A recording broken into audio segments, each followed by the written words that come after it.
Cette peur que tu ressens, la peur de ne jamais rencontrer la bonne personne. Tu pries, tu espères, tu patientes, mais rien ne change. Ce silence d'Allah te pèse. Pourtant, c'est peut-être un silence d'amour.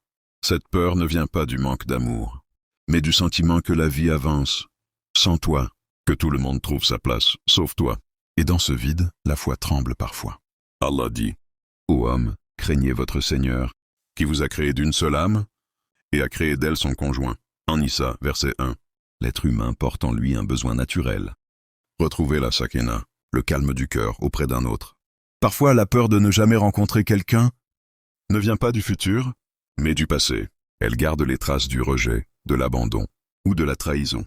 Et elle te murmure, « Si rien n'arrive, c'est que je ne suis pas aimable. » Mais ce n'est pas vrai. Le silence d'Allah n'est pas une punition, c'est un temps d'éducation du cœur. Le prophète a dit, « Ce qui t'a manqué ne pouvait t'atteindre, et ce qui t'a atteint ne pouvait te manquer. » Rapporté par Muslim. L'amour, comme la mort ou la subsistance, fait partie du décret d'Allah. Ce qui est écrit pour toi te trouvera même dans ton isolement. Et ce qui ne t'est pas écrit, tu peux le croiser 1000 fois sans jamais le retenir. Ibn al-Qayyim a dit, Allah éduque son serviteur par les retards, pour purifier son intention et affermir sa confiance. Ce que tu appelles attente est souvent une transformation silencieuse. Tu crois que rien ne se passe, mais ton cœur se prépare. Ce nettoie, s'élargit. Le temps d'Allah n'est jamais du vide. Ne pas rencontrer la bonne personne tout de suite ne veut pas dire que tu es condamné à la solitude. Parfois, c'est une protection. Allah te préserve d'un lien qui aurait brisé ta paix. Exister sans attendre, c'est déjà une preuve de foi. Car le jour où tu rencontreras ton destin, tu comprendras que vous ne vous êtes pas cherché.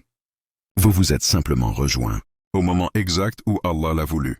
Le mariage est une sunna, pas une obligation pour tous. Certains trouvent leur équilibre dans la science, la foi ou la solitude apaisée. Ne pas se marier n'est pas un échec. C'est un autre chemin d'accomplissement, voulu par celui qui connaît ton cœur. Ne crains pas de ne jamais rencontrer la bonne personne. Crains plutôt de douter du temps d'Allah.